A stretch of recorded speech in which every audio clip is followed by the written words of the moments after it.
Salut la compagnie, c'est Jules Melon et aujourd'hui dans un Pro-Ciné Critique, en attendant l'hypothétique sortie de Godzilla vs Kong au cinéma en France, c'est mal engagé, disponible dès demain en VOD légalement, la Warner n'a cependant pas fermé la porte à une potentielle projection à la réouverture des salles.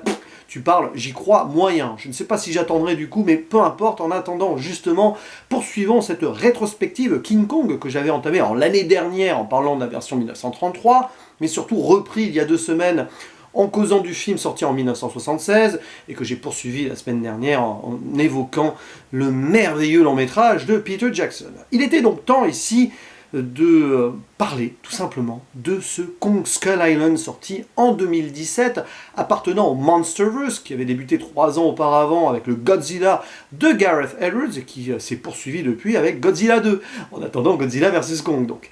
Réalisé ce brûlot par un certain Jordan Vogt Roberts, qui avait fait une comédie dramatique d'adolescents intitulée The Kings of Summer, pas mal d'ailleurs, je vous la conseille, j'en parlerai certainement un jour. Et ici, rien à voir du coup, puisqu'on a un film fantastique de monstre avec au casting Tom Hiddleston, qui joue Loki dans l'univers MCU, Samuel L. Jackson, lui aussi dans le MCU, mais bon, il a d'autres rôles beaucoup plus majeurs quand même dans sa carrière, le monsieur.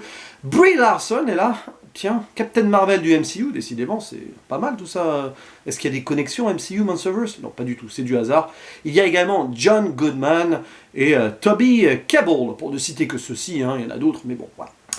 Et du coup, ici, ce n'est pas vraiment une origin story comme les 3 autres films, enfin, c'est pas un remake, plutôt si, c'est une origin story de King Kong dans cet univers, mais cela donne un film différent des autres, situé dans les années 70, comme la version 1976 d'ailleurs, mais avant le choc pétrolier, c'est à peu près la même époque. Ici, c'est plutôt la fin de la guerre du Vietnam, et ça a son importance, puisque sur l'île du Crâne, on va avoir des militaires, mais pas que.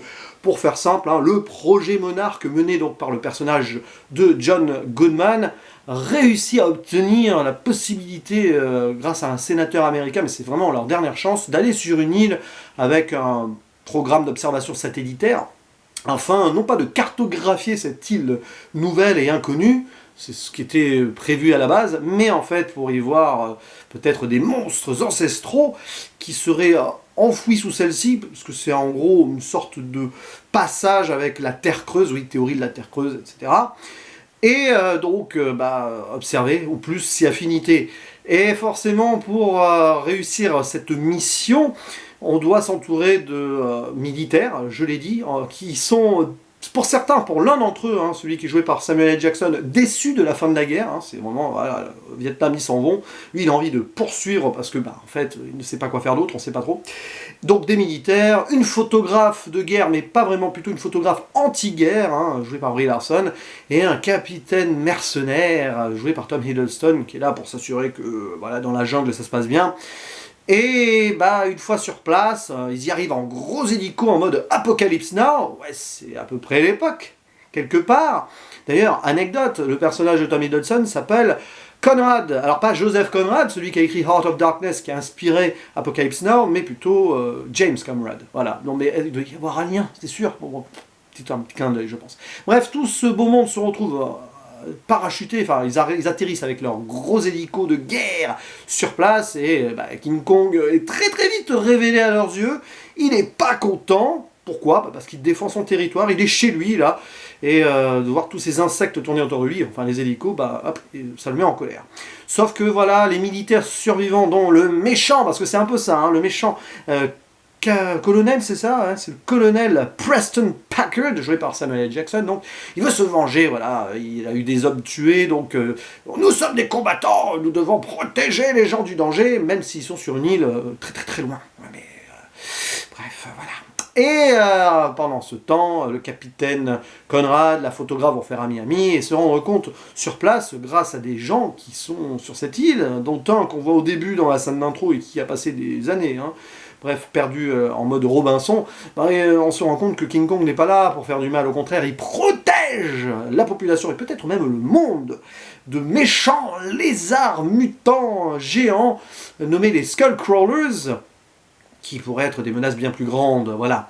Et bien sûr, sur cette île, à l'image de pas mal des 3 autres métrages sur King Kong, on va avoir d'autres créatures un peu plus géantes, méchantes, des insectes, souvent d'ailleurs, enfin des insectes, oui, des bébêtes, qui sont très connectés à la nature. C'est un petit peu l'allégorie de la communion de la nature. On voit par exemple un tronc qui marche à un moment, bon bref. Et c'est l'enfer sur cette île, c'est l'enfer sur cette île. Voilà. Un petit peu à l'image d'ailleurs du film de Peter Jackson, c'est à peu près la même ambiance là.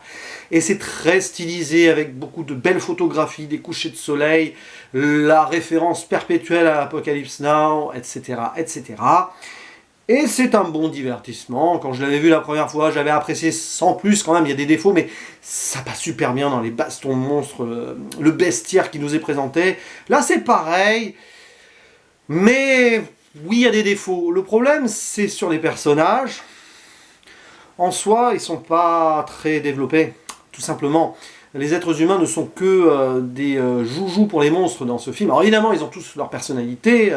Certains sont plus, voilà, on va soutenir King Kong. Les autres, on va tuer King Kong parce qu'ils nous ont tués. Enfin, il nous a tués, pardon. Enfin, bref, il a tué les camarades militaires et tout. Et dans cette incompréhension-là, et les humains contre les humains à un moment, et King Kong contre les monstres, et tout ça, ça se mélange un peu. Alors, par contre, sur ce genre de film-là, au moins, j'ai envie de dire, l'approche est claire dès le début. On a le contexte monarque, on nous recolle ça à Godzilla dans la scène post-générique, évidemment, mais ça, c'était annoncé. Et oui, de beaux effets spéciaux, c'est très bien léché là-dessus. Mais le problème, c'est que les êtres humains ne sont que des faire-valoir. Et c'est un peu dommage parce qu'il y a beaucoup de personnages, trop peut-être, qui ne sont alors pas du tout creusés, et on essaye de nous attacher à certains, même les 2 héros, j'ai envie de dire, le personnage de Tom Hiddleston et celui de Brie Larson, ouais, super, on nous fait de l'exposition, au début on nous les présente à Saigon, voilà, en un moment ils passent par la Thaïlande, enfin c'est là où le bateau part je crois. Oui, on essaye de nous les mettre en avant comme ça, les gens de Monarque au début, super. Mais ouais, ça sonne assez creux, leur passé ou leur motivation sont très banales, il n'y a pas d'évolution dans ce film sur les personnages humains, et c'est dommage.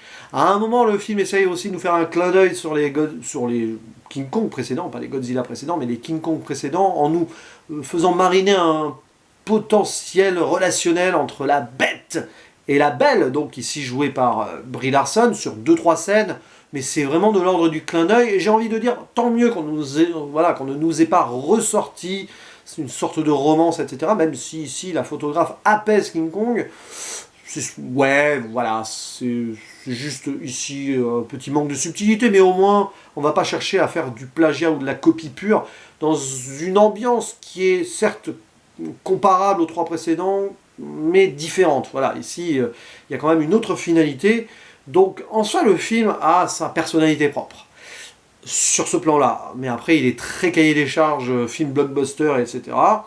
Il n'est pas raté. Sa réalisation est un petit peu forcée par moments. Voilà, tous ces effets de style et tout, quelques ralentis. Mais je pense que notre metteur en scène a beaucoup aimé la version de Peter Jackson. C'est vrai qu'il y a des moments quand même, voilà.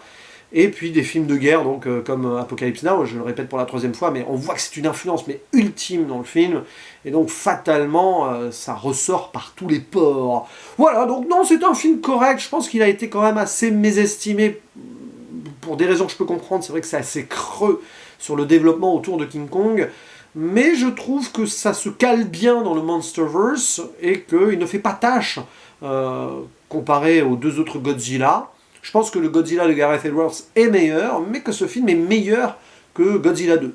Voilà, mais même si les 3, je les place à peu près au même niveau, c'est-à-dire, allez, on va dire un 7 sur 10 très généreux. Objectivement, je baisserai clairement cette note-là, mais dans ce contexte film de monstre, moi j'aime beaucoup ce genre-là, pas en mode plaisir coupable, mais presque, eh bien ouais, ça se laisse regarder avec des yeux un peu adolescents. Et puis ouais, l'imagerie est quand même bien, voilà, c'est pas moche comme film. Les monstres sont sympas, les Skullcrawlers, là. Non, franchement, ouais, c'est cool, voilà, c'est sympa. Puis on a un King Kong adolescent qui grandit, et qui va devenir ce qu'il deviendra sûrement dans Godzilla vs Kong. Donc c'est sympa, voilà. Et puis il y a la BO aussi, la BO avec des musiques rock d'époque, on a du David Bowie, on a du Black Sabbath à un moment, voilà, ça j'aime bien. Donc c'est bien, ça fait vivre le film qui ne sort pas du lot, clairement. mais qui est un bon divertissement, reste sympathique, tout simplement. Allez, n'hésitez pas à dire en commentaire ce que vous pensez de ce film, du coup. Quant à moi, il ne me reste plus qu'à vous dire à la prochaine. Ciao!